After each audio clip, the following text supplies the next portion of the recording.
People in the UK spend an average of £961. I obviously don't, but here's the kicker, it usually ends up costing even more. Why? Because of those sneaky extras that creep in once you've booked. Here are 5 hidden charges that can turn your bargain into a blowout. According to a.k.a, the average UK holiday costs £961. 961 quid? But if you know me, you'll know I don't like parting with £1 unless it's doing a backflip and giving me a performance. And if you saw my recent video, you'll know that even when I do spend big, I squeeze every last drop out of it. But here's the catch, almost everyone forgets the extras, the sneaky little charges that creep in and push up the price of even the cheapest or the most expensive holiday. And trust me, they do add up. So today I'm showing you the 5 hidden costs that can really blow up your holiday without even thinking about it. And at the end I'll tell you how much that could have saved you. First up is baggage, and look, I get it, if you're flying long haul you're probably taking a suitcase. But here's the thing, make sure you actually know what's included in that ticket. Double check, triple check, quadruple check, get your mate to check. Because there's excess fees, they're massive. I've seen people pay more for their bag than they paid for their seat. That's not a holiday, that's a hostage situation. Personally, for most of my trips I keep it minimal. For the last 3 years I've been rocking this bag that cost me £12. It's soft, it's made by Norway, and it's on Amazon. It's unbelievable. And because it's soft, it will squeeze under any seat even if you've stuffed a little bit more into it than you should. That little bag has been on more trips than most people's passports. As I say, I've done about 11 trips with it now. I literally bought it for one trip to Krakow thinking, do you know what, I'll throw it away afterwards. It's also what I use to go home every weekend. So 3 years, that has been on about 180 trips. It's even been in a bloody car crash. I can't believe it. I hate it, it's ugly, but boom, it's doing what it's meant to do. In fact, you could say it's the best £12 I've ever spent. Other than those massive mojitos that we got 2 of for the same price for £12 in Morocco, but more about that later. And here's the kicker, if you must have a carry-on, sometimes the so-called budget airlines are worse value. Before you hit that book button, check the same flight with a non-budget airline like British Airways. They usually throw in a proper cabin bag, and the difference in price isn't as big as you think. Don't get caught out, baggage is where the airlines make big money. Next up, parking, and this one can smack you really hard if you don't plan for it. Honestly, the airport car park feels like it costs more than the flight, and yep, I've even done a full video on this. Have a look. Now the good news is that if you plan it well, it doesn't have to break the bank. Book way in advance and you'll usually find a decent deal. Or think a bit outside the box. If your flight time is reasonable, it can actually be cheaper to park in the nearest city and jump on the local bus. Or stay in a hotel if you've got an early flight a bit further out that throws in a free shuttle. That can be a massive price difference. Because here's the rule of airport land. Convenience will cost you. Park right outside the terminal and you'll pay through the nose for it. Honestly though, the cheapest option is get a mate to drop you off. Just make sure you return the favour or you'll run out of mates fast. One last thing that people do forget, if you're away from home for more than a week, like 2 to 3 weeks, parking fees really stack up like crazy. At this point it might be cheaper to take the train, even with UK rail prices. Just don't forget to factor in how you're getting home when you're jet lagged, sunburnt, and carrying a duty-free Toblerone the size of your arm. We all know the drill, you get to the airport nice and early, and why wouldn't you? Who wants to risk missing a flight? But before security there's hardly anywhere to eat, so you rush through 4 hours early and the hunger hits. Boom, they've got you. Rumour has it the airport Wetherspoons make so much profit, that's how they're able to sell cheap beer in all their other branches. And judging by the £14 breakfasts, I believe it.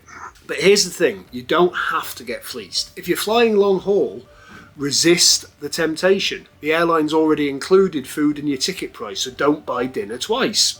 Or do what I do, take a picnic, eat it in the car before heading into security. And you'll save enough for a round when you do land. If time allows, grab a meal deal a couple of stops beforehand, because don't forget, you can't get into Heathrow's high profit zone without paying more. Even a Pret coffee feels like a mortgage payment, but if you stop somewhere on the way, Tesco meal deal, boom, you're feeding the family for a £5 a head.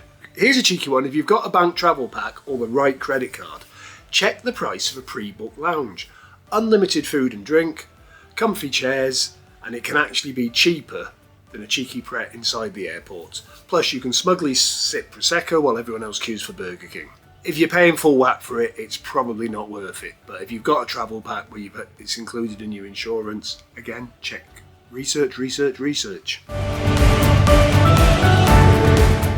Now, don't be scared of onward transportation. Honestly, this is why so many people still book a package holiday, because they're scared of how they're going to get from the airport to the hotel. And when you look at the difference in the prices, you might be cheaper to hire a car and make for a better holiday. But research is your friend here again. A lot of cities, especially, include the airport in their visitor travel pass. Bilbao's Barratt card is a perfect example. Cheap, easy, and it works everywhere. Stockholm's a bit sneakier. Their tourist card does not include airport transfers. But it does cover the local bus that will get you to the nearest metro station. Or what we did was, we just used the Flixbus service because that was dirt cheap. It just takes a bit of digging. Personally, I'm not a fan of pre-booked transfers. A lot of people are, because you see these guys holding up a card with the person's name, but they're getting lazy now, they hold up an iPad. 9 times out of 10, they're overpriced. And as for airport taxi drivers, they get the coldest of shoulders from me. Classic example, in Krakow, they'll try and tell you that apps like Uber are illegal. They're not, and they work. And there's a bus stop just outside the airport. Uber, in some countries though, Uber is brilliant. And here's a hot tip, you can trial run it from home. If you know you're landing at 6 PM on a Friday, open the app at 6 PM on a Friday from your own armchair and see what it would cost. Just don't forget the time difference, or you'll be pricing up Ubers to the local pub instead of that hotel in Marrakesh. And speaking of Marrakesh, this is a perfect example of doing a little bit of research. The airport bus was £8 each, which to be honest, compared to some countries, is not bad. But the local bus from a stop about 100 yards away was 75 pence. Sure, it wasn't as nice, but that £15 we saved paid for a lovely lunch for two. Not bad for walking across the road. The currency con. Last but not least, currency. Now this one gets people really hung up. My advice, do your research, but don't lose sleep over pennies. If you're off to Bulgaria for 3 days and you only spend 80 quid each while you're there, do you really need to stress about a couple of percent? Of course not. Everywhere I go on holiday, I hear about people comparing their exchange rates and what they got. It's just lost sleep for nothing. But where it gets a little bit trickier is countries with closed currencies. That's ones where you can't pre-exchange before you go, especially if they're cash economies. For Morocco was a classic example. Tunisia is very similar. Yes, the airport desk exchange desk won't be the cheapest, but you'll need cash straight away to just get a bus into the city. So swap a bit there. And I don't mean a couple of quid. I mean, enough to get you through the first day. It might be dearer, but at least in the airport, think about it. It'll be a major company. You're not going to get robbed, which can happen. Not with all the security and police around, unless they're the ones that are robbing you. But for most countries, you won't need to touch cash at all these days. I think when I went to Canada, I didn't spend a single dollar. It was all on the card. Just make sure you're using a decent card, ideally a fee-free one. Even a prepaid travel card, if that's your thing. They can be a lot safer because you'll only ever lose what you've put onto it. And you get the advantage of budgeting in advance. You'll still want a little bit of cash in your pocket though, so check before you go which banks will play nicest with your card. It's usually one of the main companies, and you'll find it on Google Maps. Try to avoid the convenient ones. Again, convenience costs. And here's the one that makes me laugh. People stress for hours about exchange rates and commission and whatever else. And when they finally pay by card, they click the wrong button and end up paying in pounds. It's simple, it looks easier, you know what you're paying. Always, always, always pay in local currency. Yes, you'll get your bank's exchange rate, which probably isn't the best in the world, but it beats the so-called tourist rate because when you're paying in home currency, they know you're a tourist. It can really add up. Trust me, the only people who win at that are the card machine providers. Bottom line, don't obsess over pennies, but don't let laziness cost you pounds either. So, it was only a quick one, but let's break it down. Let's see what these little tweaks are actually worth. Let's say for a family of 4 on a holiday for a week. Avoid the excess baggage charge. One of you takes a hairdryer too much, boom. That's £70 return minimum saved. Fair enough, most of you aren't stupid enough to get caught out by that one, but it's a very easy one to get caught out by. Shop around for parking in advance. Conservatively, I would save at least £50 on what the first choice looks like on every trip I take. Airport food. Being smart without being stingy or worse, hungry, it's got to save you at least a tenner a head. So that's another £40. Transfers, skip the overpriced taxi, and that is easily £40 saved again. And finally, currency. I won't go into the horror stories about the possibility of losing hundreds to some dodgy backstreet money changer, but it can happen. But let's just say doing a bit of research and always paying in the local currency is probably going to save a family of four £50 over the length of the holiday. Add it up, boom, that's £250 back in your pocket. Not exactly small change, just for being smart without being obsessive. Now that's a couple of nice meals for the family, a couple of excursions, or if you're somewhere like Morocco, the chance to go back and do it all again.